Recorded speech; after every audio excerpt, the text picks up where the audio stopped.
Hello and welcome back to not just another episode of the Blue is the New White podcast, the 100th episode of the Blue is the New White podcast. That's 100 episodes, 100 people. Can you believe it?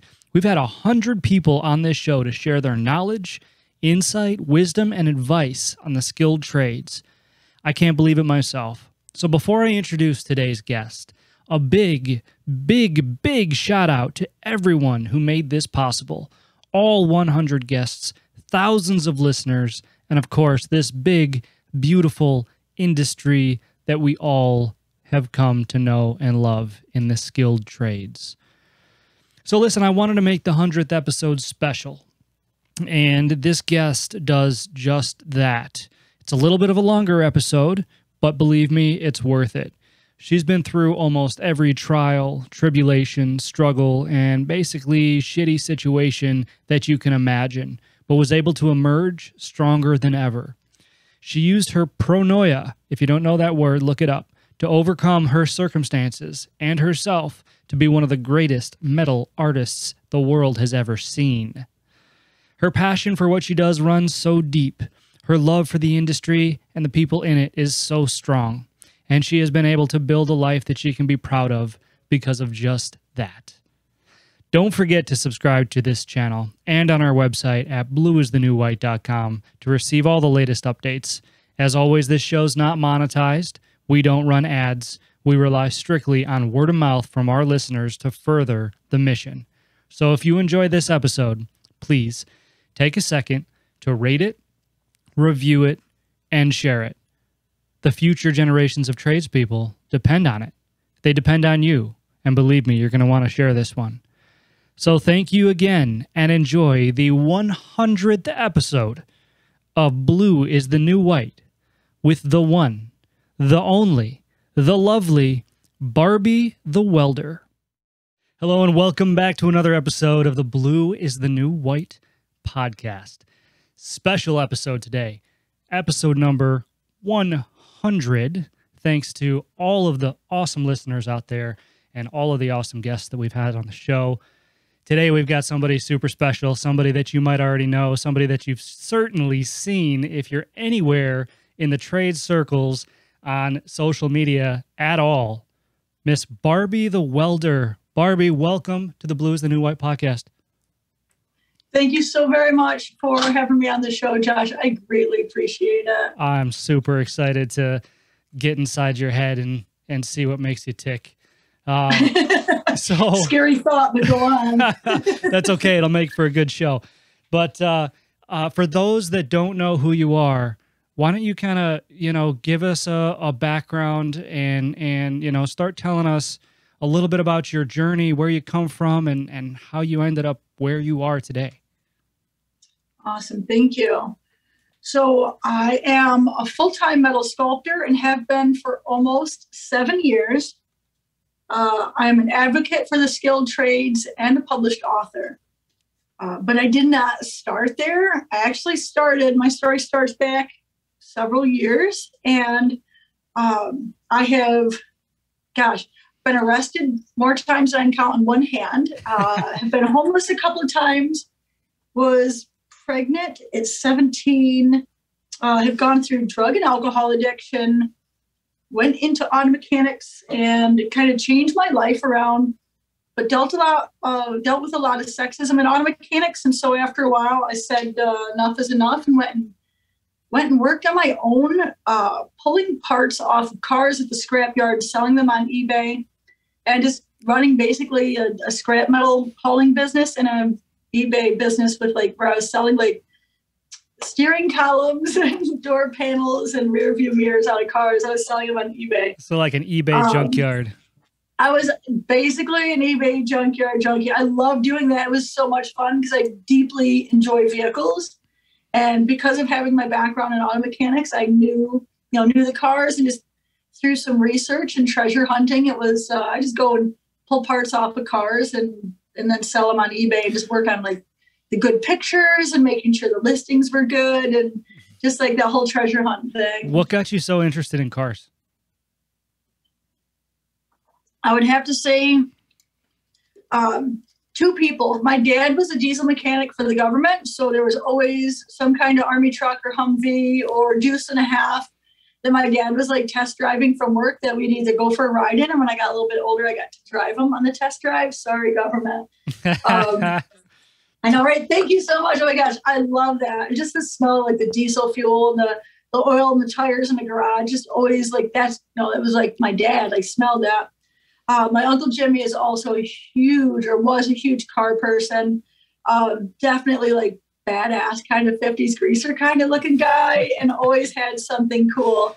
And so like we'd go to his house and it literally was like a museum where you would walk in and had like the entire living room was showcases, and it was all these like die cast cars and like gas stations and pretty much anything with wheels. Uncle Jimmy had it. That's awesome. What's your favorite car all time? I have to say right now it is a 48 Ford Coupe because that's what I've got. Nice. I've got a 65 Stingray in my garage. Oh, very nice. I have so many. It's so hard to choose. My favorite generation is probably like the late 60s with like the muscle cars. I'm American muscle. Like, love that.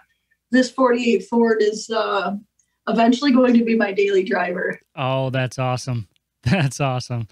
So I have to ask, I mean, did this interest for cars, and I know there's still a ton left in your story, so it's going to take us forever to get through this, but I mean, your interest for cars, so then was that peaked like when you were super young? Your story kind of started when you were like 17-ish from what I can gather. But like, I mean, did you develop that when you were in early high school or even middle school? Have you always liked cars? Since I can remember, like I remember being like a little kid, and my dad was a diesel mechanic. And so his full-time job from what I can remember was diesel mechanic. And he was also Army Reserve. And so I remember him being in his fatigues, and he showed up. Like my first memory of like seeing like a vehicle that I was like madly in love with is he pulled up at the house with a deuce and a half. I was probably 6 and like he put me and my brother in it. We went for a ride around the block. I was like, this is probably totally like going to get him in trouble. He's retired now. He's retired. But I mean, like we would go for a ride around the block, and for me, it just felt like a badass motherfucker riding in that. I mean, at 6 years old, I'm just like, you know, the air horn, and oh my gosh, just yeah, anything with wheels and a motor, like sign me up. I love racing. I love just all of that. But my dad being the mechanic was like the way I was really around that as a kid. Like my mom would take us over to the shop while he was working, and she had to ask him what he needed for groceries, or I don't know. But like we would go over there. And the smell of the garage, it was home for me. And, you know, I still will walk into a garage and it's just, oh my gosh, you go to like a tire shop, you get tires on my truck, and I'm just like, oh, nice. Okay, good. So that's interesting. I have more questions, but I'm not going to keep you all day here. We could probably talk for like 8 hours, but all right. So you got into auto mechanics. And so what happened from there? You said you dealt with some sexism in that field. I mean, is that because you were a woman in the trade? Just I went to BOCES for my senior year and actually dealt with sexism before I even got into it. Because in 9th grade, I went to my guidance counselor at high school, and I was like, I want to be an auto mechanic. And they were just like, don't you think you'd be happier in cosmetology or cooking? Like it was like that. Just like absolutely freaking out, which I mean, you can't say to your counselor in the 9th grade. I'm just like, oh, okay. But I mean, I knew in my heart that's what I wanted to do. Unbelievable. Okay, wait, hold on. All right. I'm sorry. This is going to be like every 30 seconds. But you're fine. That is okay. So this lines up a lot with some of the other guests that I've had. I've had a lot of women on the show too, you know, and, It seems like there's a common narrative from guidance counselors, whether you're a man or a woman, when you go to them and tell them, "Hey, I'm considering a trade." From most of you know the people that have been on the show and have talked to me about this have said, basically, there's pushback from guidance counselors saying, "Are you really sure that you want to go down that route?" Like, almost kind of pressuring them to either do something else, like you said in your case, cosmetology school, or more often than not, college. You know, hey, wouldn't you rather go to college? You know, no reason to get your hands dirty. You know, actually, no, this is no joke. I had a guy on the show.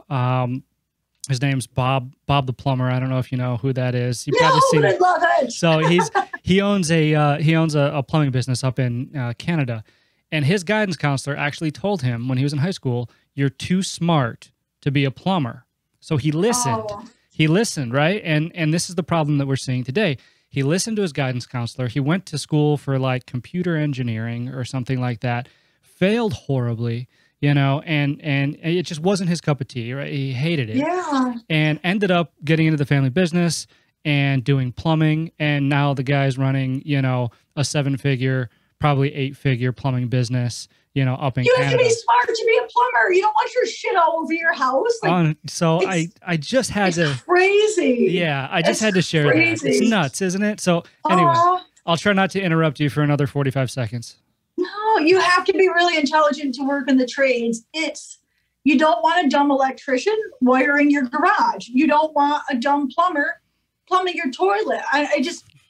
I'm never cease to be amazed by, I'm going to say, the ignorance in people in thinking that you have to be, you know, you're dumb if you work in the trades. It's the absolute opposite. It's the intelligent people that work in the trades all day long. Yeah. All day long. If people understood half the stuff that you have to do in order to fabricate the math I need to do to make this shit right, like, yeah, I mean, like, you have to be intelligent in that area. Like, I'm not doctor intelligent, but there's a different type of intelligence, but they're both deeply intelligent. Like, a plumber and a doctor are both deeply intelligent. It's just totally different areas. Absolutely. Okay. All right. Let's get back on track. You went to your counselor in 9th grade, told them you wanted to be an auto mechanic. They said, blah, blah, blah, no. And then so where do we go from here? I got in a lot of trouble. I was drinking and doing drugs in school. I was going to school to drink. I was depressed, and I had actually been depressed since I was a young kid, didn't know it until a little bit later on. But that was my passion, was to be a mechanic. And when an adult that I thought would have my back, because that's what they tell you, is that they've got your back, they didn't. I just, between that and some other stuff that was going on, I went to alcohol and drugs, got kicked out of that school, which is a normal high school, which I use that lightly.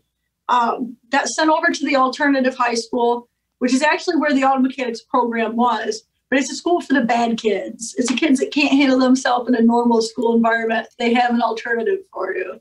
So I got kicked out of there also. Did the normal school have an auto mechanics program? So you're at a regular high school, and then there is we call it a BOCES campus. It's BOTEC or VOTEC campus. Yeah. All the schools in the county, all the high schools in the county would send their kids to that. So, like, they have the cosmetology, they have the cooking, they have small engine repair, they have construction, they have the auto body and auto mechanics. And there's a couple more. But my high school would have sent me there had they accepted me to the program. The alternative high school is also on that same campus. It's 5 minutes away, 10 minutes away. I was on that campus there where the BOCES was, but I was already on a path of self-destruction at that point. And so when I went up to the school for the bad kids, I just fucked more shit up, and then, skipped school a lot, was doing drugs and drinking, and just got kicked out of that school that year also. So that was my 10th grade year. I got kicked out of 2 high schools in my 10th grade year, and the one was for the bad kids. Tried to join the Air Force, and they told me I needed my diploma to do it. And so I straightened my shit up and went back to school in 11th grade, and, did really well because I figured the Air Force would allow me to, I wanted to be a pilot like on Top Gun. Awesome. All right, I'm going to call you Maverick the rest of the show. Fast. Damn it. I have need for speed. Nice. All right. So what happened then? So you went back to school. You did okay when you went back. So did you end up getting your diploma? So I went back to school in 11th grade, and they told me if I handle my shit, because I had half a credit from 10th grade. I'm like, I want to be an auto mechanic. And they're like, look, if you can get, you need to finish 10th grade and 11th grade. You need to handle your shit. And if you get all that stuff handled by the end of 11th grade, your senior year will let you take auto mechanics, which is a 2-year program. I should have been in it for 11th and 12th. But I finally got their attention. They're just like, if she would just behave, and shut up, we'll put her in auto mechanics. That is terrorizing part of the school. I love them teachers up there. They were so good to me. In 11th grade, I went back and I handled my shit. I had the highest grades in the school for 3 semesters in a row. Got all my credits and stuff. And then in between, somewhere at the end of 11th grade, I got pregnant. And then had my son between my 11th and 12th grade year. So over the summer, I went back to school. Now, luckily, that was the other thing. There was a daycare at the school because that was one of the programs that was up there. And kids there's like 15-year-old kids there that were bringing their kids to school, in high school. And so I was very, very blessed to already be in that school. And so my senior year, I got my auto mechanics and my son went to school with me. I brought him on the bus every day, and during lunch, I would get to sit in with him. I would be able to go in and sit with him at lunch, and we would have lunch together. And we would ride the bus home. I got a full-time job my senior year. His dad wasn't around. His dad made the decision not to be around. And so I got a full-time job. I worked full-time after school got out of school at 3 and worked from 3 to 11. Stocking shelves at the local grocery store, and then would get up in the morning and go back to school. I graduated on time, and my 9-month-old son got to go across the stage with me when I graduated. Oh, that's great. So he's actually graduated high school twice now. Nice. Not too many people can say that, huh? Oh, that's really interesting. So then first, before we go into the next part, all right, this obviously, it seems like these were incredibly challenging times for you, and you had a lot of stuff it seems like you had to overcome and work through to even take that next step. So what drove you back then? What kept you moving forward and wanting to excel and succeed? Well, I wanted the auto mechanics really bad. Was the first move. It's like the school was like, if you handle your stuff, then we'll give you that. And I was like, it was exactly what I wanted. So I was willing to do whatever it took. But after that, having my son, I'm the only one responsible for him. There's no one that's there to help me. There's no child support. So it's like, you do whatever you have to do to make sure, like, my son didn't ask to come into the world. So I need to give him the best possible life that I can. And so you do whatever it takes to make that happen. Yeah, that's a good answer. That's kind of what I thought you might say, and because it is true, and I don't care if you're 17 or 25 or 45, when you have a child, everything changes, your world gets turned upside down, and suddenly your priorities get completely rearranged. I used to want that big house on a mountain bluff, right, with windows looking over the ocean. And as soon as my little girl was born, all I could think was, that's so dangerous. What if she fell? So I have. Oh, well, you have fence, so you can have both, man. I'm a firm believer in I want both. I want my cake and I want to eat it, because there's no sense in having cake without eating it. I say that all the time. That's awesome. All the same, though, I do have a house on the ground. But but no, that's super interesting. Okay, so you graduated. You were able to walk across with your son, Yes. and that's awesome. So where did you go from there? What happened next? College for auto mechanics, baby. That's what I wanted. So what had happened was I went down to, I'll just name it because they're out of business now, and apparently this is why. I'm just kidding. I went to Sears, and I went to try to get a job to bust tires and batteries at Sears. Now, when I was in school for auto mechanics, I did only get 1 year, but I learned some shit. And I had a lot of knowledge. I was just deeply in love with it. And so I super paid attention. I learned everything I possibly could in that year. And so I went to Sears to get a job busting tires and batteries, which I was overqualified for. But the manager there says, you need college to get this job. And I'm like, okay. And that was like the one place. And I'm not sure why I never even went anywhere else, but I didn't. But I was like, you know what? I'll go to college. Applied to a community college locally.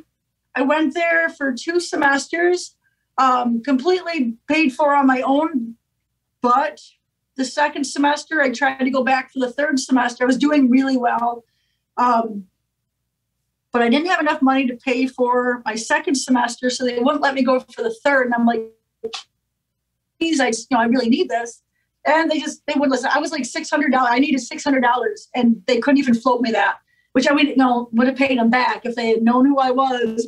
Like I would never would leave that like debt. I just could not, working as single mom and doing the college and everything else, I just wasn't able to pay to get back there. So I had to quit college, which sucked. I was heartbroken, but I went back to Sears and they hired me because I had some college. Within a few months of working there, they gave me, because I was so tires and batteries, and I was doing grade 8 mechanic stuff. I was helping them with alignments. I was helping them with brake inspections. I was doing exhaust. That's back when Sears did exhaust. That's when Sears existed, sorry. And after a few months, they actually put me in charge of all the brake inspections that came through the shop. So like when a car would come in, they're like, we need to do, or not brake inspections, I'm sorry. When a car needed something to do with the brakes, I would go over the entire car. I would figure out what it would need. I would get the parts or order the parts. I would set it up and then I would do the job. And then after working there for a while, they hired this dude that I had to teach him how to bust tires and batteries. So apparently if you're a man, you don't have to go to college to work there. After a year, I went and I asked the boss for a raise. I asked him for a quarter raise. I was working full time there. I was busting my ass. If there wasn't work to be done, I was sweeping the shop. I'm that person, just through and through. Like, I will find the work. I'm a self-motivated person. I asked him for a quarter raise, and he told me he didn't give a good goddamn what I made. That he just took a big chunk out of him for whatever reason, and he's not giving me a raise. So I quit the job that I loved more than anything because I was like, I wanted the day. A quarter is nothing. It's $10 a week, and they couldn't do it. Like I said, I was doing work way above what I was getting paid for. I quit there and I went to work delivering pizzas part-time and was making more money than I was full-time there. So I was just like, fuck them. They actually called me back after a week and tried to get me back, and I told them to kiss my ass. No kidding. From there, I went and did I worked at a couple of different parts stores. I actually was working at Parts America at the same time I was working at Sears, the one for a few months because it was Christmas and wanted to get my kid good stuff for Christmas. So I was working full-time at Sears and part-time at Parts America, which was hard to get into there because of some shit. But quit all that. Like the Parts America, I only did part-time temporary for 3 months for Christmas. Bounced around to a couple of different parts stores. I worked I tried selling cars for 3 months. It was worst 3 months. I'm not a car salesman. I'm good with under the hood stuff. And they wanted me to sell the bells and whistles. And I'm not a bells and whistles. I'm like, look at this motor. It's got aluminum head. It's got aluminum block. It's going to expand and contract at the same time. You're not going to get head leak. All the stuff that people don't really care about when they're looking for cars. People don't give a shit about it. Yeah. They want to know trim colors. And, it wasn't my jam. I did like dressing up. I bought this girly pinstripe suit. It was really cool and enjoyed that. But it got old really fast. I gotta say, I'm dressed up for you guys now. I gotta say, I've seen a lot of your pictures and stuff online, and I love your wardrobe. I've seen The Simpsons. I've seen Land Before Time. Land Before Time. I had forgot. Oh, look at that. That's yeah, Bigfoot. It's a yes. International world champion, hide and seek champion. That's awesome. No, I just had to interject and tell you that I love your wardrobe. Awesome. Thank you. It's a write-off.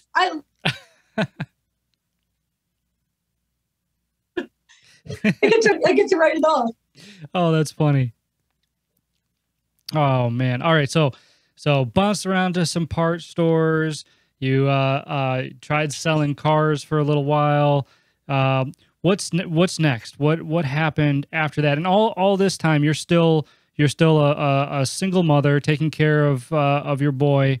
You know, trying to do anything and everything possible to just take the next step in your career and you know, provide support for both of you.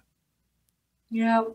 Oh, my ultimate goal was to own my own garage someday. Like that's where I wanted to go. And like the parts stores were good. But just was dealing with sexism. And so like I would deal with the sexism. I would try to handle it. And whether I was mature enough to handle it or not, or I just didn't handle it in the right way, I'm not sure, right? Like I did try going to people that were like, hey, I'm like, stop doing that. And that didn't work. I would try to go to someone else that I worked with. And I was like, hey, so-and-so said this.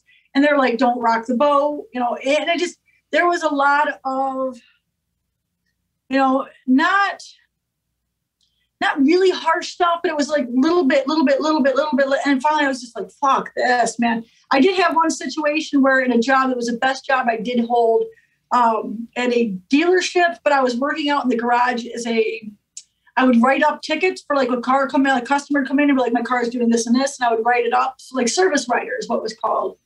Amazing job, paid so well, so good benefits. It took me 3 interviews to get in there. Like I worked my ass off for that job just to get it, and then worked really hard and to get in there. And then the guy that I worked with, who was my boss, like pushed me up against the counter with his giblets and was like rubbing all over me. And I was just like, what the fuck? You know what I'm saying? Like just, Jesus. It was crazy. Like never in a million years would you expect someone to do that.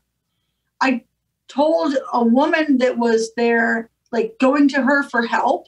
And she's like, no one would believe you. Everyone likes that guy. I'm just like, oh, you know, gosh, you know, I gotta commend you for not just, I mean, I have to imagine, you know, in the moment you probably are thinking, how many different ways can I kill this guy and, you know, bury the body where nobody will find it.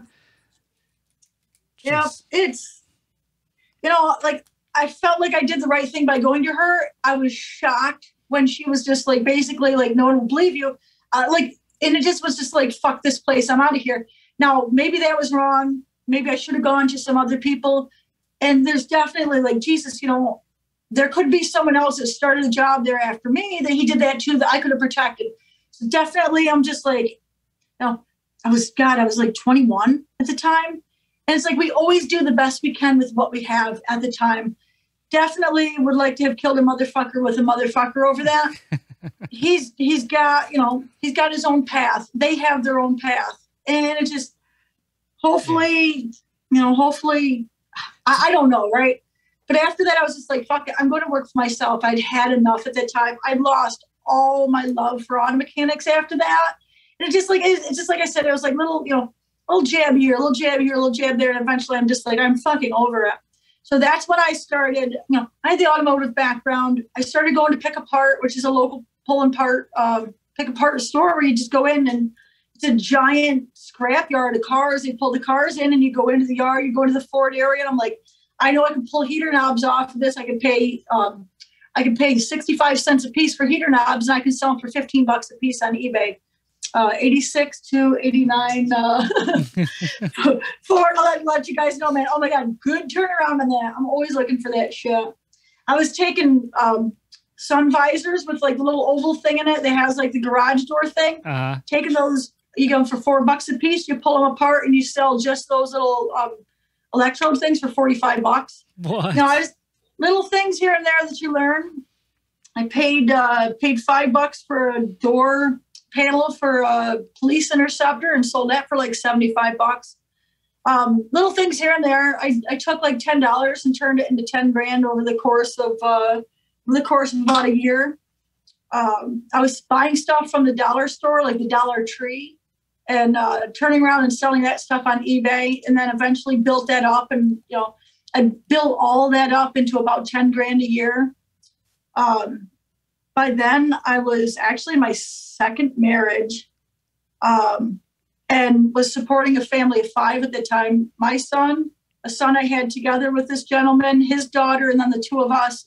He wasn't really working. He did for 10 months out of 8 years worked, but the rest of the time, really, I just took care of him too. But we had about 10 grand between the five of us, and, you know, shit to shit, ended up on government subsidized housing and living in the projects, and I was super unhappy. I had gone through very deep depression. I'd been in the hospital for it. Had gone to the hospital for my drug addiction. You know, all this stuff had led to me doing some really serious shit that I was very close to dying. I was absolutely miserable and just miserable. And at one point while we were living in the projects, I'm a country girl. I grew up in a small neighborhood, and then we moved to 40 acres when I was 10 years old. I grew up running barefoot and swimming and skinny dipping in a pond. Country girl. And just through shit in the marriage and stuff, he's a city boy and was very comfortable in the projects. And when everything went south and the money wasn't there, we ended up in the projects, and it's the worst possible place that I could imagine raising my sons. Yeah. And which I was already unhappy and depressed, but then, you know, add that to it, and I'm just like, I feel like I'm a failure as a parent and as a human being, even though I am working 7 days a week and hauling scrap metal and selling the stuff on eBay, and, you know, I'm running on a treadmill and getting nowhere. Yeah.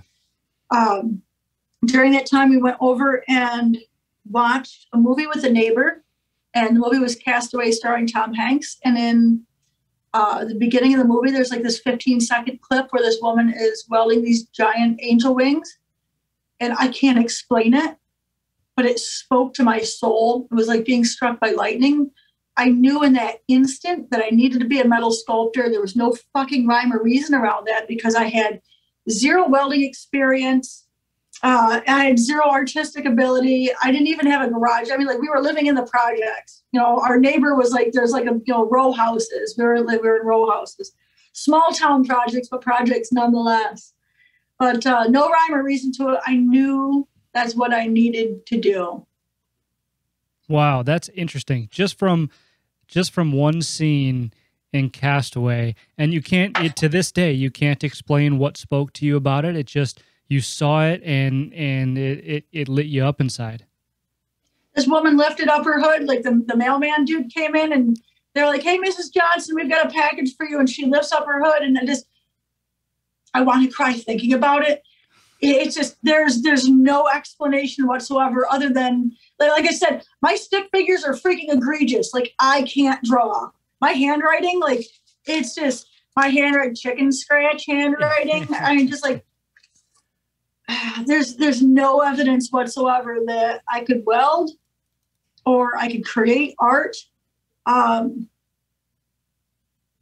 spent the whole rest of that movie trying to figure out how I could be a sculptor. Wow. That's all I know, right? It's just, I don't know where I had the balls to even say I wanted to be a sculptor. I have no idea, like, just what made me think that would be a path. I have no idea. I feel stupid saying it out loud. No. There's zero evidence whatsoever that it would be. But it's powerful. I mean, the way that you're describing it is. It's powerful. It's like, it's one of those things, you know, when you know, and it sounds like, and correct me if I'm wrong here, you know, but it sounds like, you know, when you came to this realization, you were at almost rock bottom, right? And I was past rock bottom. Okay, all right, fair enough. Which is that was me like scuba diving at rock bottom. and you know what though, this is the part of the story that is incredibly intriguing to me, because I think that there's a lot of people out there that feel like they're at rock bottom or scuba diving below rock bottom, you know, and I think that, you know, just this story can serve as inspiration for those people once we hear what happens next, which I'm on pins and needles over here, you know, trying to figure out, okay, how you got from watching this movie Castaway to welding those things that I'm looking at in the background of your video feed right now. I mean, it's absolutely remarkable for somebody who can barely write and not even draw, right? And by your own admission. So walk me through this. You know, you found this passion, and how did you go about pursuing it? Well, my first step was to tell my husband that I wanted to be a sculptor, who he thought I was batshit crazy. Like I said, I was making about 10 grand a year to support a family of 5 at the time. Government subsidized housing. I told him, like, I want to be a sculptor. And in my head, my first thought was the first step to take. I mean, I don't know how to do this, but I'm like, the first step to take is learn to weld. And then BOCES was my first thought. I'm like, I can go to BOCES. BOCES, they have adult courses at BOCES. I went up to BOCES and asked them if they had a welding program. They said they did. They said it was $1,200 to take it. And I was like, are you kidding me? I definitely wasn't expecting it to be that much. I went home and told my husband it's $1,200 and I want to learn how to weld. And he says, no way. And since I was the one that was earning all the money, I said, fuck you, I'm going to do this. I made a defiant decision and I said, I am going to do this. I already was working hard, but I worked extra hard. I mean, like, I was taking, like, I'll dig through the trash and take pop bottles back if I have to. I will do whatever it takes to make it happen. November 2007, I started school at BOCES for welding. I already knew I loved it before I started. But I walked into that class and I was one of 12 people. I was deeply blessed with a teacher who, like, just like the occurrence of events that I feel like if you want something so fucking bad, the universe goes to work and says, your wish is my command, but you have to tell it again and again and again that you want it. So wildly, out of all the teachers that could have been in that class, was this gentleman named Jim Ostrom. Jim had 25 years, I believe, at that time in the welding supply industry. And why he chose to be a teacher this year, I don't know. He had never taught before and has never taught since. But went in and decided to be a teacher that year. And this man teaches like my dad, who, as a kid, when my dad was working on something, was like, hey, Barbie, we're doing electrical today, which means I'm going to learn to wire whatever it is that he wants to wire. My parents, when I was 10, bought a 100-year-old farmhouse, and every single year would remodel a new room, which meant I'm free help. And I sanded floors. I pulled out lath and plaster. I've painted. I've drywalled. I've run electric, run plumbing, helped them put the roof on the back of the house one year. So you've had a hand in everything. Yeah. My dad's jack of all trades, master of none. And anything he doesn't know, he figures out. And if he can't figure it out, he's like, fuck it, it's already broke anyway. I can't make it worse. So funny. That's what my dad used to tell me when he was... We just had the conversation today. We just had that conversation. I'm like, how did you have the courage to do it? And he's just like, I figured it's already broke. I couldn't make it worse. That's so awesome. That my dad used to tell me the same thing when I was out in the field, and he was teaching me how to repair restaurant equipment. You know, he would always say, it's already broke, son. You know, what are you going to do? Make it worse? Well, maybe. Yeah. Like, yeah, and I can too. I'm good at trust me, I'm a professional. Wow. Okay. So you had this remarkable teacher. He taught the way my dad did. He threw me into the mix and said, let's get here's the safety stuff. We literally spent about an hour on safety stuff. And if BOCES is listening, like, sorry if that's not the right way, but it was perfect. But he's like, here's a plasma cutter. Like, you hook up the hose to it with the air, you flip on the switch, you turn it to this. He says, and if you could draw it with a pencil, you can cut it out with a plasma cutter. I'm like, well, I can do some scribbles. And he's like, who wants to try it? I'm like, me, because I was already on TV watching Biker Build Off. I was watching Junkyard Wars. I was watching Jesse James and Monster Garage. And I was watching Orange County Chopper, and I was madly in love with all of it. And I could not wait to get, to jump in with both feet. And so he's like, all these people are standing around and they're all quiet. And he's like, who wants to use a plasma cutter? I'm like, hey, I go over and I write my name and I'm just so excited. We throw on the welding hoods and we got into stick welding first, and I think I spent like a day on stick welding. Hated it, with all due respect. I still need to learn how to stick weld, but he was like, he pushed TIG. He says, TIG is where the money is. And I learned MIG, I learned TIG, I learned just enough to get myself in trouble. It was a 6-month program, 104 hours of education across the 6 months, twice a week. And he kept telling me, like, towards the end, he's like, you need to go over to Cameron Manufacturing Design. You need to go see Kenny, local custom fabrication shop. Now, I told you I knew the first logical step was learn to weld. I didn't know what the next step was past that. I had no friggin' clue. I did not have any money. I was still, like I said, we already were eating ramen noodles. It wasn't pretty. My family sacrificed for me to do this. But I knew, I didn't know what to do next. But I knew damn well I didn't want to go work for somebody because of the shit that I dealt with in the automotive industry. I'm like, there's no way. But I don't know what to do next. And he kept telling me, he's like, go see Kenny. And I'm like, nah, I couldn't. I just couldn't bring myself to it. No, I didn't have a garage. I didn't have money for welders. I knew I needed to weld as much as I needed to breathe. But I also knew that I didn't want to work for anyone else.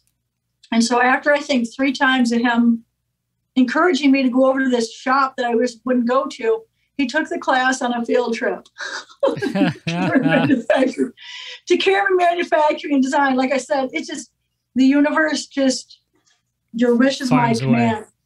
Oh, man. Yeah. We were going through the tour with Kenny, and we went through the machine shop, and there's these mills in there that I am just like, this is the shit that I'm seeing on Orange County choppers. And I'm like crawling in it, and I'm so over the moon excited. And then we go through this one area, and they've got these giant stainless steel water tanks that have like the fish scales that have been ground into them. Just glorious. And my eyes are as big as saucers, and I'm seeing, all this stuff that I'm seeing on TV, and it's real. And so I went and saw Kenny, and I filled out an application, and I figured I was worth, I'm going to cry. I figured I was worth about $9 an hour. I think minimum wage was like 8 something at the time. This is like 2008, 2007, 2008. I figured I was worth like $9 an hour. So I asked for $10 an hour, figuring I would have some wiggle room. And that motherfucker offered me $13 an hour to start there. Oh my gosh. It was more money than I've ever in my entire life had. Sorry. What, I mean, I can tell right now just by your reaction to that while telling this story that was a very impactful point in your life. It's a game changer. I mean, not only did I get to do what I love, but they paid me to do it. I would have worked there for free. What they didn't know. Oh my gosh. I mean, what was your immediate reaction when they offered you the $13? I walked out in the parking lot and cried. I can't show face. I'm just like, sure, fine, I'll take the job, whatever. Go out the parking lot and cry like a little bitch. Hell yeah, I did. I cried. Oh my gosh. Like here we are. Like I'm working 7 days a week, and I can't even keep my head above water. There was years I went to food pantries. Like and stood in line for food to feed my son. I was working so hard and just couldn't make it. Like I got food that way. I got clothes for us that way. Like we were getting clothes from food pantries that I would go and I would sew so that my kid would have shit that fit him. Like I worked my ass off, and just still like I've never gotten a penny of child support. It was all me, and there was no one to have my back. And so, like I said, they offered me that, man, and I worked my ass off. They had my loyalty from day one, man. And what's messed up is I thought I had learned a lot in school, and I learned more in the first week at that job than I had the whole 6 months of OSCs. And listen, that teacher was amazing. I went in there, I passed my weld test, I passed all my tests. But man, I got an education there. And what's amazing is Cameron has such high quality standards that like my welding, my grinding is so good today is because I spent the first year grinding out my welds because they wouldn't go through QC. It's very humbling. Yeah. Very humbling experience, but I was deeply blessed to be put with a woman that worked there who was masterful. Thank you, Cheryl. I love you so much. Cheryl Barton was a TIG welder there. And she was the one actually that was doing those stainless steel tanks. This is me doing the fish scales. Look at this is sign language for fish scale. The grinder. She was the one making those stainless steel tanks. And that's the first job that they put me on, was welding these meticulously welded stainless steel tanks, which I didn't even have anywhere close to the skill level to do it. She had such patience, and she taught me everything and was very patient with me when I say that, because like I said, like I knew, but there was so much that I didn't know. And so she took me under her wing and taught me. But after 9 months of working, which after about 5 months of working there, I watched these men go to work every day, and it flipped a switch in me. They went to work every day. They were taking care of their kids. They were taking care of their family. And it made me take a real good look at myself and go, this guy's at home. I'm paying for him to play video games. He's not helping out. He's not cooking. He's not doing anything. And so I got a divorce, paid for it. It was a good $1,400. Got my own, I moved into a trailer park, queen of the trailer park. That's a step up from the ghetto. I love it. Moved out, got a divorce, got my own place. And like a month later, the bullshit with 2008 happened, and I got laid off, which was a giant kick in the tits. Never saw it coming. I've never not worked. And it was soul crushing to me. I needed to weld like I needed to breathe. Like when I say that, it's the first 2 weeks I got depressed and went into drinking, and I didn't know what to do. And then when they said, oh no, you get unemployment, I'm like, oh really? You get paid to not work? So I learned how to hunt. did some hunting. Bought a couple of guns. I've always wanted to learn how to hunt. So I was in 7th Heaven, did a lot of fishing, which I've done for years and years. I grew up fishing, has always loved that. No one in my family hunted, so I got to learn how to hunt, which made my heart really happy. Harvested a lot of duck and a lot of geese. Made my heart really happy. A lot of fish, a lot of perch, yum. Laid off for 9 months and then got called back, luckily. And went back and worked my ass off. Fixed my credit, bought this garage with a house attached to it, saved up for a little while longer, bought myself a MIG welder and a plasma cutter, a chop saw, and a TIG welder slowly over a couple of months. Started teaching myself how to make art at home. Had a couple of good sales. Just word of mouth, people at Cameron and knew I was doing some shit. And so I made secure windows for the gun shop down the road. I don't even know what you call it. Like I welded up flat stock so that people couldn't get through the windows because they'd robbed the gun store a couple of times or broke into it. Sure. And so I made sure that'll never happen again. Overkill by far.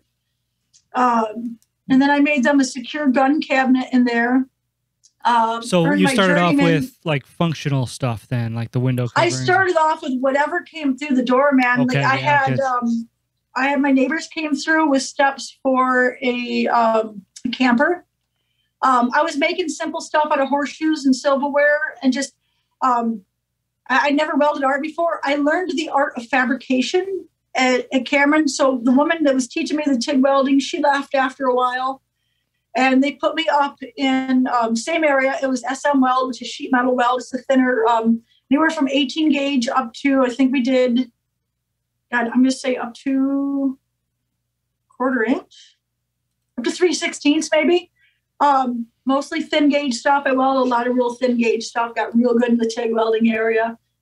Stainless steel and aluminum, and a little bit of Inconel. I earned my journeyman and was in iron plate and sheet metal. Had a couple of the small successes, but was just basically like going on, like I would Google metal art. I would see pictures of stuff. I'm like, oh, that's a bird made out of spoons. How did they do it? And literally reverse engineered how people were doing stuff and then would make it myself. Had a couple of, which I never sold any of the art in the beginning. Actually, the first thing I ever made, weirdly, was a 3-tier chandelier. Now, like I said, I was the queen of the trailer park. So where the fuck this 3-tier chandelier come from, I'm not sure. But I just happened to see, I saw this round 3-tier chandelier with these rectangle-shaped panes on it. I reverse engineered that. I made it a square instead of the circle. Wired a single bulb into it, hung it up, took pictures, and then cried like a bitch because I was really scared to share that through social media. Why because scared? that's the first, like, just we're talking, this was like I think a 5-year journey at that time, from the time I said I'm going to be a sculptor till I made that first thing in this house. Doing math on what year that was. I think it was 2012. So yeah, 5 years. It was 5 years from the time I said I am going to be a sculptor till I made my first thing in the house. I had welded a couple of small little simple flowers at the shop when I was working there. And my mom and dad had my first sculpture, which will probably be worth millions someday. There you go. You're welcome, Mom and Dad. Hold on to that one.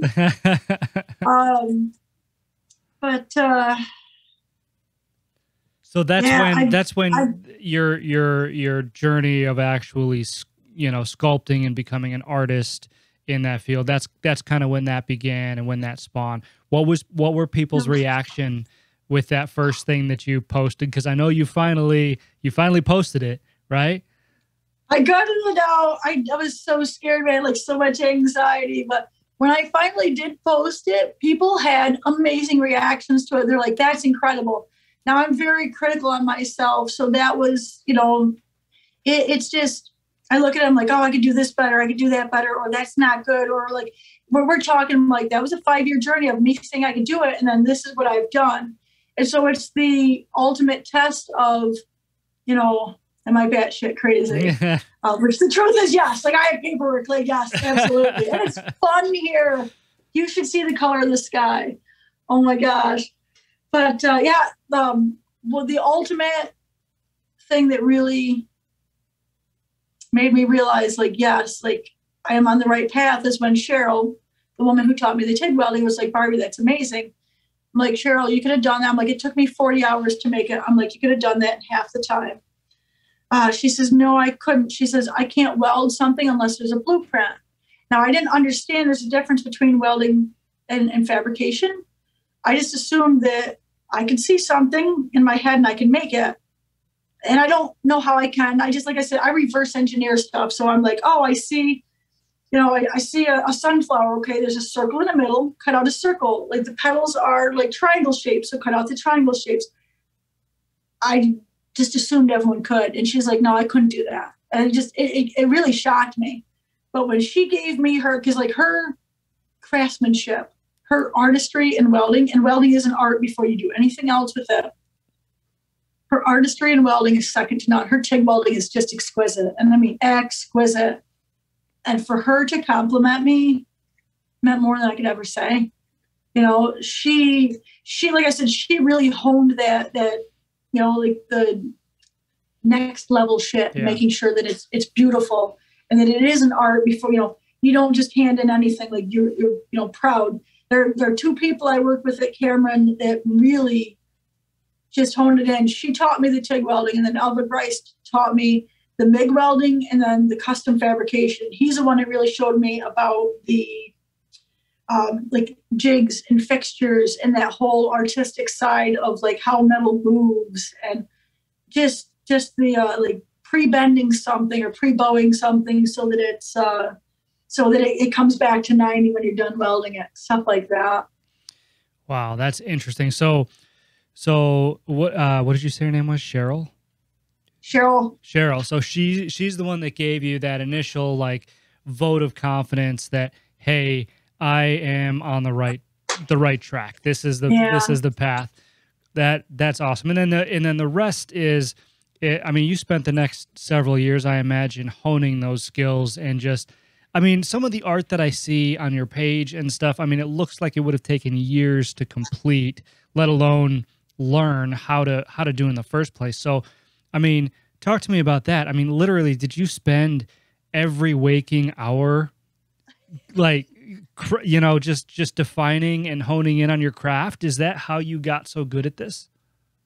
It is practice, yes. And yes, I'm blessed that I'm going to call it a studio. It's a fancy word for one car garage that's attached to my house. My commute in the morning is literally 10 seconds.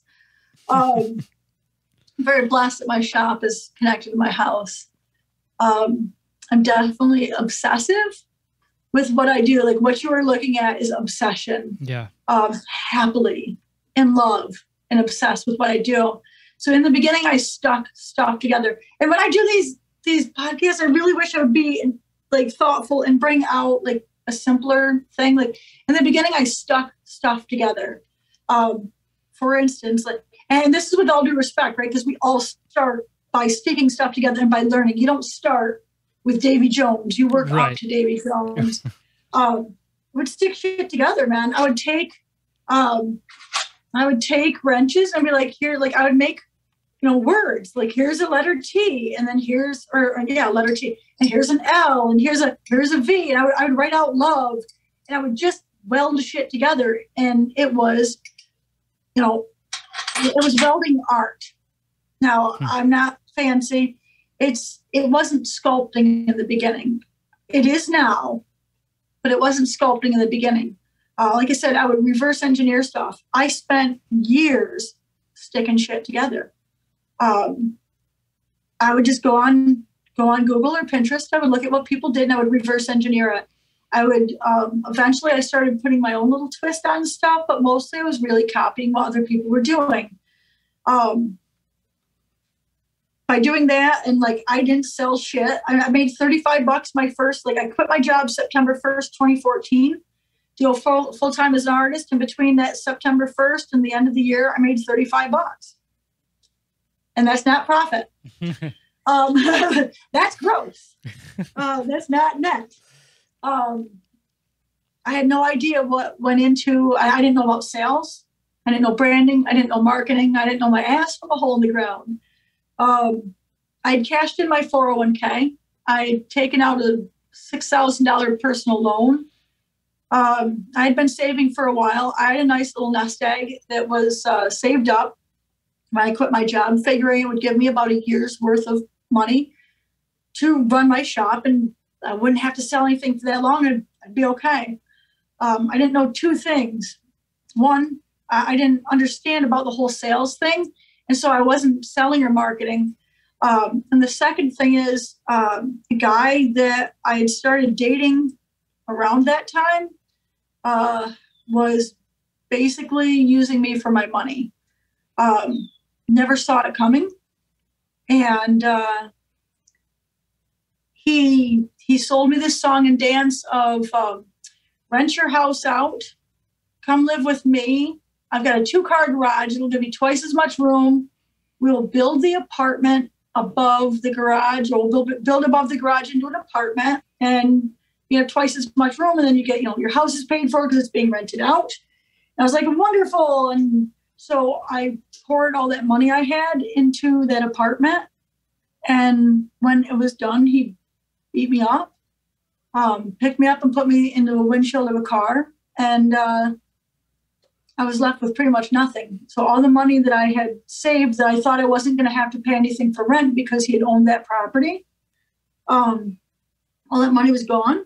Most of that money was gone. And so I ended up coming back home, which I had been renting the house out to my son. And so I moved back in with him, and basically it was his house, and I was renting from him after that. But came back home and tucked my tail between my legs and went to work and just built shit, like hid in here and built shit. Back into depression. I wasn't selling anything because I didn't know what I was doing. But a couple months later, I just happened to, like through Facebook, I was posting stuff on Facebook here and there. Nothing major. It wasn't like, hey, this is for sale. It was like, hey, I made this. I've always been like, car salesmen are real cringe for me. So I've always got that used car salesman vibe about sales. I didn't understand how noble of a profession that sales is, and it really is a noble profession. If you're a salesman with integrity, which most salesmen are, so don't give them a bad rap, y'all. Sir Zig Ziglar, I love him so much. But as an entrepreneur, as an artist, you are a salesman, and you need to handle that shit nobly. But through Facebook, through a little bit of my posting here and there, I'd actually found out that there was a chainsaw carving festival a mile from my house. My hometown is actually, or was, the New York State Chainsaw Carving Championship. They would have yeah, it's a freaking profession. They didn't offer that in high school. I'm so pissed. I really need to do I need to do something with guidance counselors. I really need to talk to them about offering all these different professions. No one said I could be a stunt car driver. No one said I could drive monster trucks. No one offered chainsaw carving as a profession. Somebody needs to write a letter. Bladesmithing or blacksmithing. This is bullshit. But I really think I need to pull all these guidance counselors together and explain to them all the badass professions that are out there, man. I hope through social media people find all these glorious professions. There's amazing ones. So there was this chainsaw carving championship going on. It was $50 to rent a booth, and I was like, fuck it. I've got no money left. I can go set up a booth there. And I was just I literally was down. I paid for that. And by the time I got to that show, by the time a couple of weeks had gone by for that show, I had $35 left in the bank. I had a $750 mortgage, a $260-some truck payment. I had, I'm saying, I didn't have a pot to piss in, but I did have a window to throw it out of. I had sold all my hunting gear. I had sold that.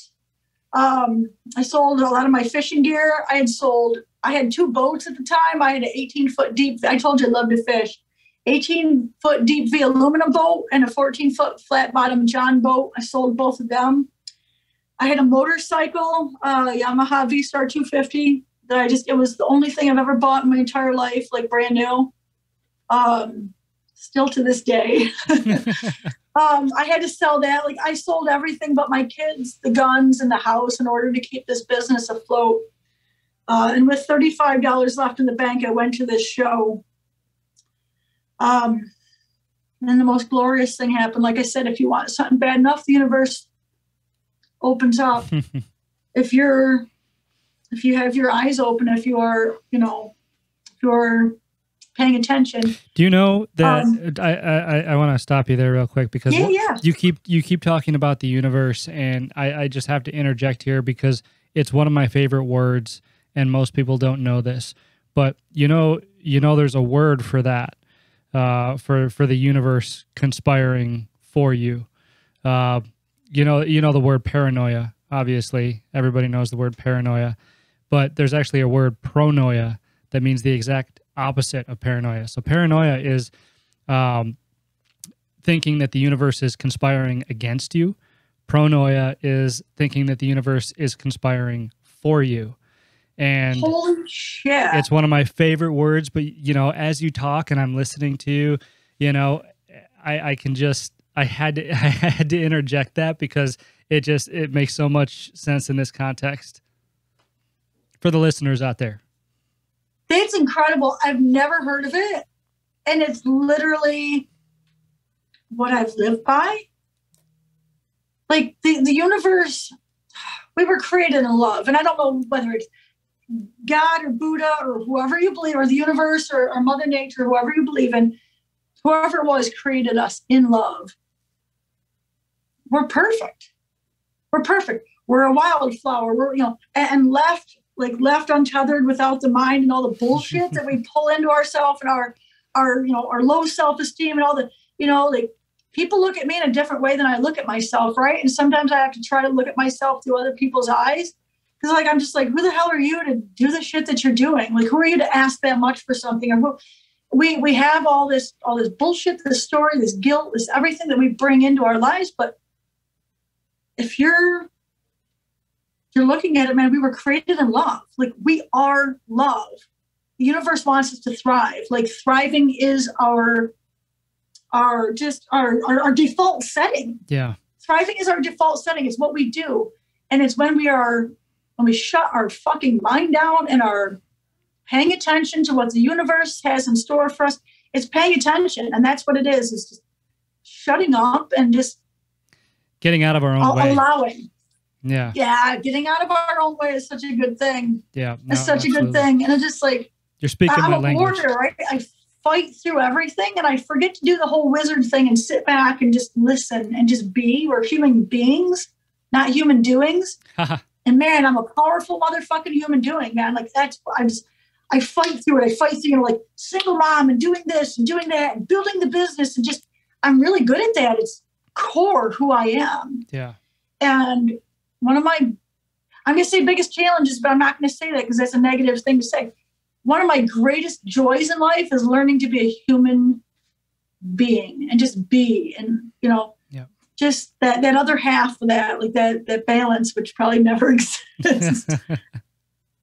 But yeah, I'll get on a high horse about that. I love the universe. I am like, I have to look at the word. I got it written down. Pronoia. I'm madly in love with that. And what a beautiful concept, right? Because why would, you know, I create out of love. Like, doesn't it make the most sense that whoever the creator is or however we got here or whatever, we are love. And our default setting is to thrive. Yeah. I love that. Allow that. And I hope people take that away. I hope people are listening because that, you know, you're speaking my language right now. And I think, you know, again, you know, we live in this fast-paced world with things in front of our face and you know, things zipping by our heads, and you know, oftentimes we don't have time to just sit back and remember who we are and you know what we're about. I mean, everything's just go, and you slip into this rat race, you know, and everything else, and then you're crucified if you don't pay attention, you know, to every little thing. But the more and more we move through life, the more and more things are piled on top of us and put in front of us, and you know, it just you have to take a minute if you want to find that. In my opinion, if you want to find that happiness, you've got to learn to take a step back and withdraw yourself from that aspect of things.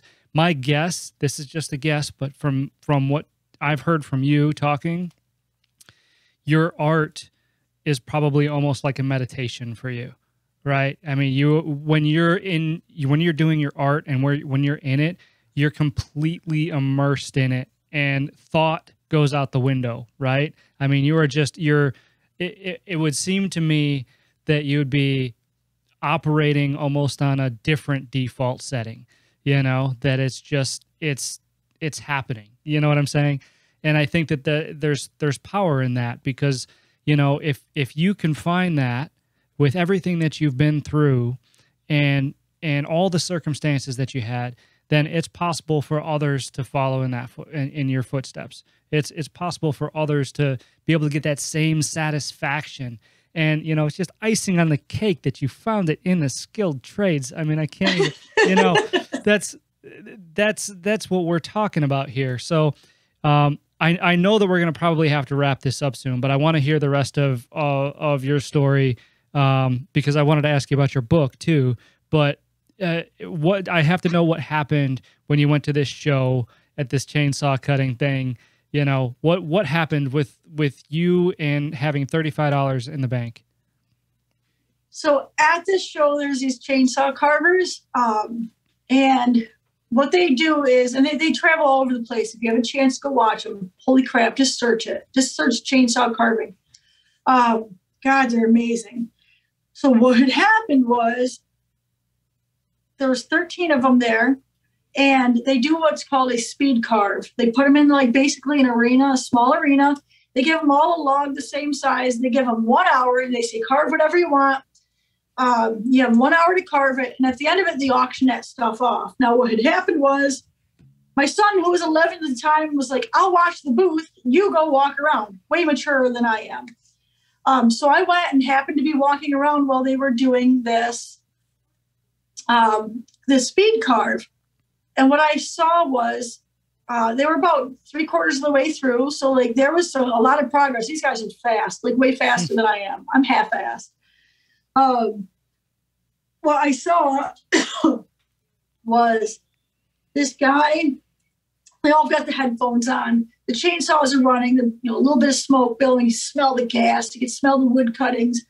Just, it's a really great place to be. He used to come with my dad. So I was just like, I'm saying, like, probably in like a little bit of a, like, maybe euphoric state, because like smell means so much to me. I don't know if you guys realize how damn amazing this smell is, but it really is just, I love it. I don't know if I can pick a favorite sense, right? But just, I love the sense of smell because it'll bring you back. So I'm smelling the chainsaw, the bar oil, like I'm smelling all that. And I'm watching this dude, and he's got these headphones on the lantern, and you can tell he's got music on because he's bopping a little bit. And he's holding the saw, and the saw is just kind of idling, and he takes a step back, and he looks at his sculpture. And when he looks at his sculpture, I just happen to catch this moment that I have very, very privately in my shop that he had between him and his art, that he just looks at it, and he gives it this nod. There's a moment that a craftsman, and it's whether you're a plumber or you're an electrician or you're, magnificent metal sculptor, there's this moment that you have between you and your art. It's a very private moment that people probably don't even fucking realize that they have, but I'm very aware of it. And it's something I've always been aware of, is that it's an approval of what you've done. It's like, fuck yeah, man, I did that. I watched this man have that moment. And like I said, it's a moment that I normally have very privately in my shop, but I had gotten away from that. So as the money dwindled, as I dealt with the guy beating me up, as I dealt with the loss of, self-esteem and self-worth, and I'm not worth having someone that treats me good, and I'm not making any money, I'm a fucking failure, like the last, like me quitting my job and my kids watching me fail, and just all this fucking shitstorm that I'm in the middle of. There's no eye of a shitstorm. Let me tell you, there's no eye of that one. I had been creating out of fear. I had moved away from that magnificent place of creating out of joy and love. And I'd moved from that into creating out of fear. I'm hammering shit out and I'm trying to sell it. And this is with all due respect to anyone that bought my art during that time. Thank you. But there was so much fear behind it. There was depression. Like, I've got a friggin' spot in my wooden workbench. It's in the back of the shop with tear-soaked spot in it. So I'm sitting in there crying. I had several days, I had a very hard time even coming into the shop, which is a place of love for me. There's so much fear into being a fucking failure and having to tuck my tail and go back to that shop, which was never an option, man. I left on very good terms, but there was never an option for me to go back. Ever, not in my heart. I saw this dude have this moment, and it changed everything for me. It's just like flipping a switch. It's just like, fuck that money, man. I'm going to make art that I love and fuck everything else. Fuck it. And so not only that happened, but then I met this couple there, Cheryl and Snuffy, who were chainsaw carvers, and just made friends with them. They were amazing human beings. Snuffy was actually carving a 10-foot tall Sasquatch. Nice. Just amazing human being. It's his jam. He carves Snuffy Squatches. Look them up. You'll find them. Just search Snuffy. And Cheryl, pieces of me. And I made friends with these guys. They're amazing human beings, and they were traveling to these shows all over the place. 2 weeks later, I get Facebook message from Cheryl. She says, we're going out to Coney Island for 4th of July. We'd like to have you go. I'm like, I don't have the money. She says, you don't have to pay to get into this show. She says, you show up, you can make it down here. She says, you show up, and whatever you sell, they'll take 35% of it. You don't have to pay if you don't make any money. And I said, I'm there. Hooked up with another carver. We carpooled down there. I set up my booth, and I walked away with $670 some worth of stuff. I had a ton of stuff, and apparently New York City likes my art. I had to tent camp on Coney Island. I got to swim in a little homemade pond they made, and next to like the roller coaster and the stadium. It was an amazing time. I met other chainsaw carvers, and basically from there, they took me under their wing. They invited me to all these shows, and a lot of the shows worked the same way, where either they got the shows for free because they were entertainment, or you pay just a little tiny fee and get in. And like, they took me all over the place, and I was basically a turd in a punch bowl. There's all these chainsaw carvers, and there was a welder. But what else I took away from that Aaron show was I watched some guys create art live, and I watched people buy it. And I got this brain fart that I was like, no shit, if I weld live, then people are going to buy my stuff. And so I went home and started hustling the local shops with all due respect. I told them, I said, if you guys donate welding curtains, because you need the welding curtains to weld in front of people, I said, I'm going to create a live welding show, and you give me the welded curtains. I'll hang your banner up behind me, and I'll sponsor. You know, like you sponsor me, I'll sponsor you. I'll go and promote you. And I went to close to 20 places, and they all said no. And I went down to the welding supply shop, Cracks Air, down in Elmira. And before I can get all the words out of my mouth, the guy says, "What do you need?" And so that year, I traveled to I bullshitted my way into Americade because now I got these weld curtains. So I get a hold of Americade, which is the largest motorcycle show in America that is like non-branded kind of thing. 100,000 people that I love. They all love motorcycles. So I got a hold of the lady, the promoter for it, and I said, listen, I normally charge $500 a day, lie, for a show. I said, but if you let me in, it was an $1,800 show for like a 5-day show. $1,800 to get into the show. I'm paying like $35 for shows. I said, if you float my entrance fee, I said, I'll do it for free. You know, I'd like trade you. She let me in. So once I had Americade and welded live and Americade, man, like all the other shows were easy. I'm just like, yeah, I've welded live at Americade. I normally charge $500 for a show, but for you, I'll do it for $100. That year I welded live in 7 states. I did 48 shows in 52 weeks up and down the East Coast, man. Fucking killed it. And just from there, I just started building up my social media. I started welding. Started how to weld art videos because I struggled learning. And so I figured every time I learned something, I would turn right around and teach it. And then in 2016, I got an email from a publisher, and they're like, hey, can you write a book on how to do horseshoe art? And I was just like, oh yeah, sure. And I thought it was bullshit because a week before someone goes, yeah, we want to give you a welder, which was bullshit, right? So like when the publisher got a hold of me, I was like, yeah, okay, whatever. Sure, I'll write your book. So like they sent me a contract, and I still thought it was bullshit and signed the contract. And when they sent me a check, I was like, oh my God, I've got to write a fucking book. So I Googled how to write a forward. I Googled how to write I didn't know what the parts of the book were. I was Googling the parts of a book, and I had no freaking clue, and just basically Googled my way through writing my first book, How to Weld Horseshoe Art. I wrote, I created 30 projects on welding projects with horseshoes. It took me 40 hours to write the book and to weld all 30 projects and to take all the pictures of it. There are 420 pictures in that book. My mom shit her pants because she's like, it takes people a year to write a book. I'm like, well, no one ever told me. I just wanted to get back to welding art. And so I gave myself a week to do it, and there's the book. Because I wrote that one, I never in a million years would have done it had they not approached me. Never. English is my worst subject. I've always fucking hated it. It's a ridiculous language, with all due respect to us. Comb, numb. Come on, people. Why is the B silent? I'm right there with you. But I failed English magnificently. But because I wrote in the one book, it just gave me permission to, I was like, oh, you could do it once, you could do it again. And now I've written 6 books. Voted least likely to graduate high school, voted most likely to go to prison or end up in the graveyard by the time I was 21.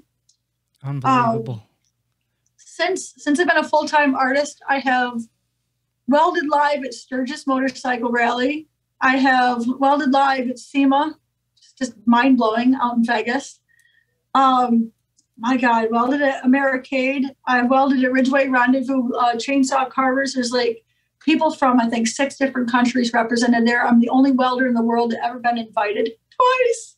Wow. I have welded sculptures twice for Harley Davidson, once for Miller Welders, once for the American Welding Society, once for Holy crap, Chicago Pneumatic, Weiler Abrasives, Carolina Boot Company. I just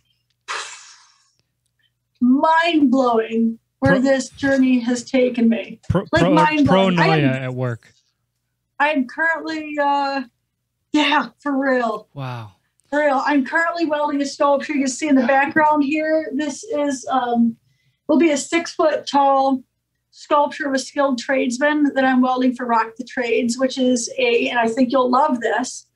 It is a mission to honor skilled tradesmen and to really showcase people that have worked in the skilled trades and to honor them and to showcase how badass the jobs in the skilled trades are. Awesome. So this is a current one. Go to rockthetrades.com and go check it out. It is incredible. And if y'all want free stickers, like a shameless plug, go to rockthetrades.com/stickers and they will send you a free Barbie the Welder Rock the Trades sticker. But go check out the initiative that they're doing. It is mind-blowing. I'm actually taking tools from, I think I've got 6 or 7 different trades represented. People have sent in tools from themselves, from their grandparents, from their parents. They've sent in tools that are actually going to be welded into this sculpture and at the base. And you'll definitely want to follow along on my social media and check out how they goes. Go check out the steel toes I made for them. I'm going to check all of that out. That sounds fantastic. Holy crap, Barbie. I mean, Jesus.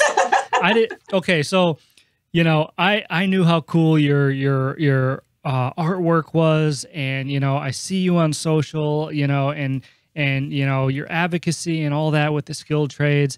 I had no idea how much, I mean, what kind of circumstances you had throughout your journey. I mean, this is just, this is unbelievable. And I'm really excited to be able to share this with my audience, because I think they're going to find so much inspiration.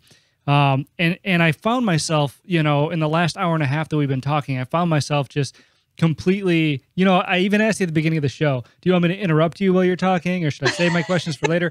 And I'm sitting here like this, just in awe of everything that you're saying. I mean, it's just, I have so many questions I can't even count. I won't have time to ask them all today, but I want to ask you, like, if you don't mind, maybe a couple of rapid fire questions, just the most important ones. So you live your passion, you work your passion every day. What would you say to somebody about finding theirs? Oh gosh. You know, I think that probably the best thing you could do to find a passion, if you're certain and you don't know what you want to do, look back to your childhood. I think we kind of lose some shit as we grow up, because we're running through our parents' filter or our teacher's filter or our guidance counselor's filter of what's right for us. And really, I think our passion really goes back. Look in your childhood. What did you like to do? I like to stomp in puddles, and I like to take shit apart and make shit. You know, I still do all that stuff today. I love to stomp in puddles. You know, like if you were a kid and you like to play with clay and like that made you happy, find out how to make money doing that. Like, there's so many people that are like, oh, don't work in your passion.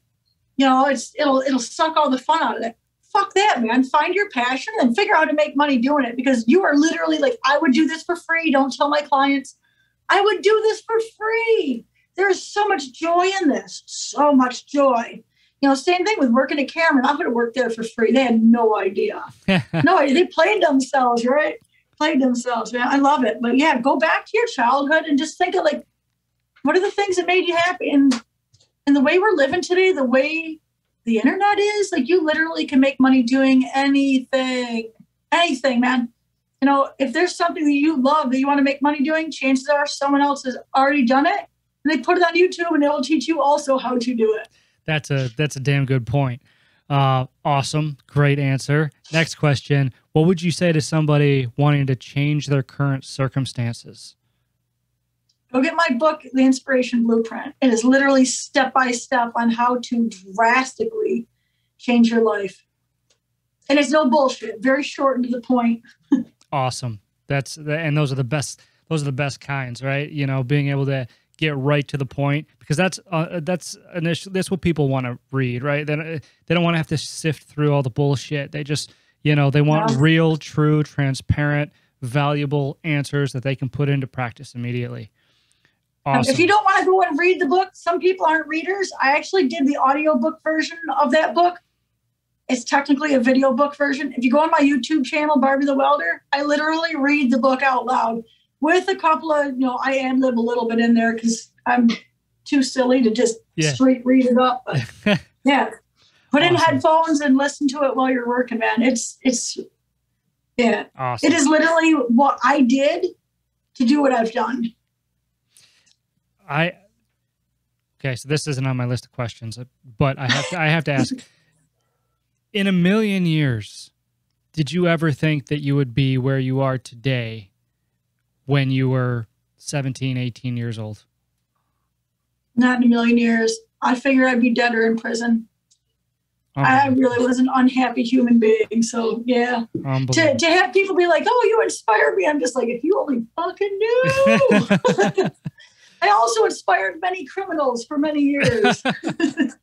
All right. Do you have a favorite piece of art? A favorite piece of work that you did? I mean, it looks like you put your heart and soul into every single piece that you do. So I gotta imagine it's a difficult question, but is there one that stands out? Oh, it's always the next one is gonna be my most favorite. But if I had to pick one out of all the ones I've created, it would have to be the sad angel that I did. There's a picture of me sitting next to her. I saw that one. That sculpture right there. And in fact, she's actually tattooed on my arm. Oh, you probably can't see it. Oh, yeah. It's upside down. She's tattooed on the inside of my arm here. Super cool. That's classy as shit, right? Like that. Check out my armpit. What had happened was that sculpture, like I said, the chandelier was the first sculpture I'd ever made, but I hadn't really sculpted. That was welding shit together, with all due respect to myself. That sculpture, that angel, that is what was in my mind when I said I'm going to be a sculptor, was shit like that. And it's that shit, me. So when I was commissioned to do that piece and I finished it, that right there was just a magical moment, because that was a moment where we're talking, what year was she made? I think 2016. So we're talking 6-year journey to get to her. No, it's more than that. 2016. I'm not going to math. Whatever. Here's my tape measure. 2006. There you go. So that's a sentimental. That was the first piece that was truly a sculpture that I made. That was the whole reason that I got into doing what I did, was her right there. That was a sign to the universe, to myself, and to everyone out in the world. Like, I said, I'm going to do it. I did it. That one right there was a fucking game changer for me. Thank you so much, Kevin Sullivan, for commissioning that piece and actually believing in me, because I pretty much didn't believe in myself, and he believed in me and commissioned that piece. It was so scary. It was so scary. Sometimes that's what it takes, huh? Somebody else to commission you to do something, and you pull it out of you, you find it, and it's the best thing you ever did. That's awesome. One more question. How do you define success? Ooh. Being happy. Yeah. Living a life that makes you happy. That you were talking about flow earlier, like where you are in creation and just the world goes away. I flip my hood down, the whole world goes away, and there's nothing. It's just pure. It's just me and whatever I've got to weld. And that's just pure joy in that. That working to improve yourself in whatever area it may be. Just being happy. I used to think it was money. Like, yeah, money's great. I've never seen a sad person sitting in a Murcielago. But that happiness, I think that right there is greatest gift you can give yourself.